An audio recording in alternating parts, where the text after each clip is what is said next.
Angel Reese is saying the exact opposite of, I'll just embrace it. I'll be the bad guy.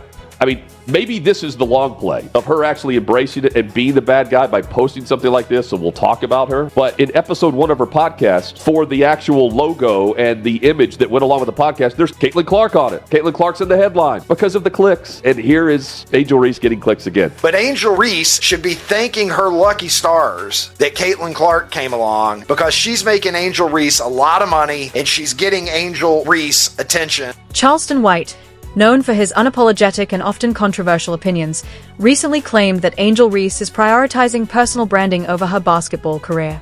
According to White, her approach is generating more outrage than inspiration, sparking a heated debate across social media. I think Angel Reese want to sell pussy. Yeah, I think Angel Reese really don't want to play basketball. I think she want to sell pussy. She came to the spot we had in Miami. We ain't saying Angel Reese selling pussy. We never said that. We actually fuck with Angel Reese. This is how people talk in real life. I don't give a shit how many people act like they don't. They're lying. This bold claim has ignited a firestorm of discussions, with fans and critics weighing in from all sides.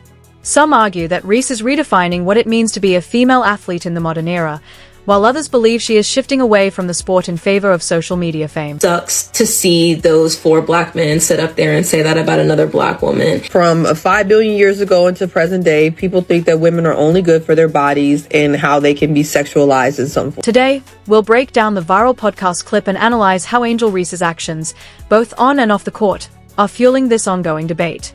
Is she truly prioritizing personal branding over her athletic ambitions, or is she simply leveraging her platform in a way that challenges traditional norms? Problem is you have all of these players, Angel Reese, for example. You have Alyssa Thomas fueling the ideas of racial abuse by fans, but there's no real evidence of it. Brittany Griner speaking out against it. It's, the fans are calling us this, they're shouting these things.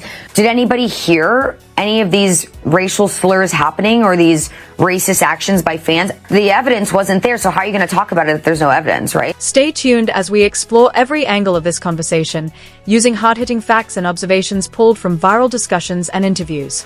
Let's get into it. But I still think she needs to do OnlyFans, like Shaq said. She need to dunk in her panties. Shaq told her that. Shaq told her she needed to go dunk in her panties. I'm with Shaq. Shaq didn't say that. He was out of pocket. Shaq is wild He for didn't saying that. Y'all, stop. To understand the controversy, let's start by analyzing the podcast clip that sparked this uproar. Charleston White's comments were anything but subtle. He outright claimed that Angel Reese is more focused on projecting a provocative image than refining her basketball skills. Don't understand how that Caitlin Clark is to blame for Angel Reese and everything that she experienced. It makes no sense to me. Remember that Angel Reese doing all this? I'm the villain. I'm this. I'm that. Now she's whining. Again, I told you this was going to happen. I told you. After the I'm a gangster, and then takes off all her clothes, and then she's crying about being sexualized, and then the season didn't go great for her because she can't make a layup. She's crying about being a victim again. White backed his assertion with examples, citing Reese's social media presence, outfit choices, and even a controversial remark from Shaw, who suggested that she could increase attention by dunking in panties. These statements have only added fuel to an already divisive discussion. To be honest with you, I believe that Angel Reese don't really care about basketball. She's just using basketball to make herself a social media or pop culture influence. The conversation also highlighted how Reese is actively setting herself apart from the traditional WNBA image. White pointed out that many female basketball players in the league are often perceived as more masculine, while Reese appears to be embracing a different narrative, one that ties her femininity directly to her brand. Angel Reese is trying to push some sex appeal to the WNBA. Like, we They ain't all still dressing sucking like pussy niggas. when they're on the road. According to White, this shift is not about excelling in the sport but about capturing public attention and growing a social media following. He pointed to her viral photo shoots and TikTok videos, which often emphasize aesthetics over athletic ability. There is not a single grateful person I ever hear from in this league, and Angel Reese is a prime example of this. And then we got Angel Reese's dumbass. Now, she's just stupid. I feel bad for Angel Reese. She's trying so hard to be something she's not, which is an intelligent human being. If they attack Caitlin Clark, their names are too going to be in the headlines. I think there's a jealousy factor there. She craves not just being the center of attention, not just having the cameras in the spotlight. She craves being the hero, not the villain. She's got to experience love. Everyone's got to be as crazy about Angel Reese as you are Caitlin Clark. Critics argue that while Reese speaks about breaking stereotypes, she is walking a fine line between empowerment and objectification. White suggests that this is not accidental but a carefully crafted strategy designed to sell an image rather than a game. The same woman that told the world that she doesn't like to be sexualized. It seems to me that Angel Reese, the way that she's carrying herself, it seems as if she really doesn't mind being sexualized. The podcast discussion also touched on the WNBA's ongoing struggle for mainstream visibility.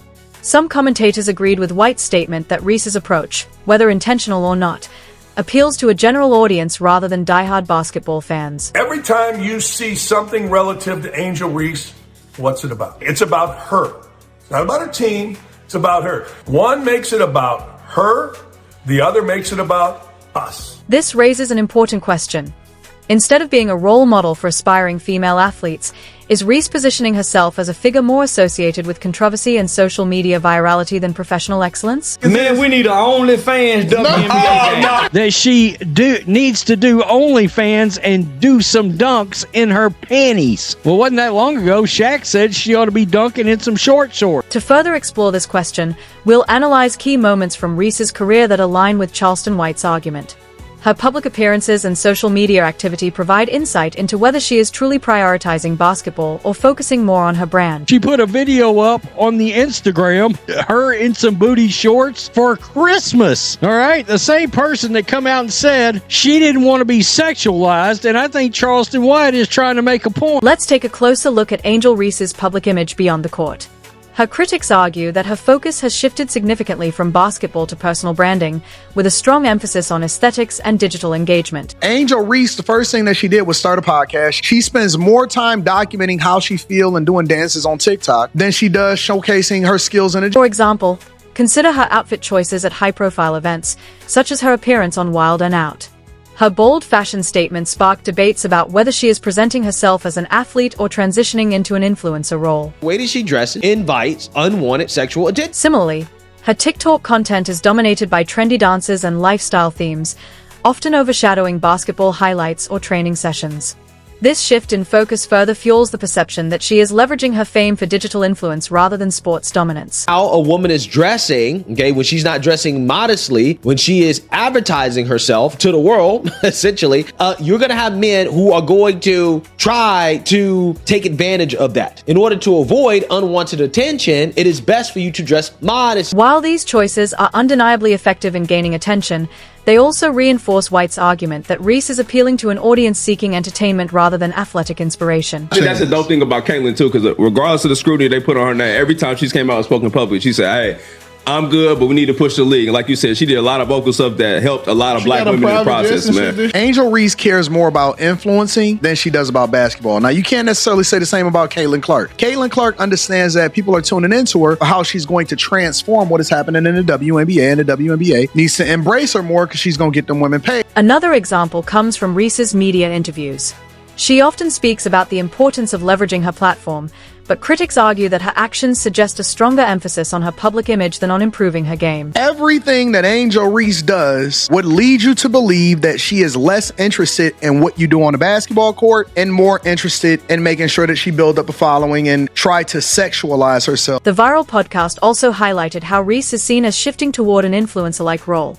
White even controversially suggested that she might embrace platforms like OnlyFans, an extreme claim, but one that reflects the broader perception of her brand trajectory. A lot of people claim they have all these problems and they don't really want to solve these problems because they want something to complain about, to boohoo and whine and cry victim over. Okay, the case of Angel Reese and other women who insist on dressing promiscuously, the consequence is that you're going to get unwanted male attention. Finally, it's worth comparing Reese's branding approach with that of other players, such as Caitlin Clark.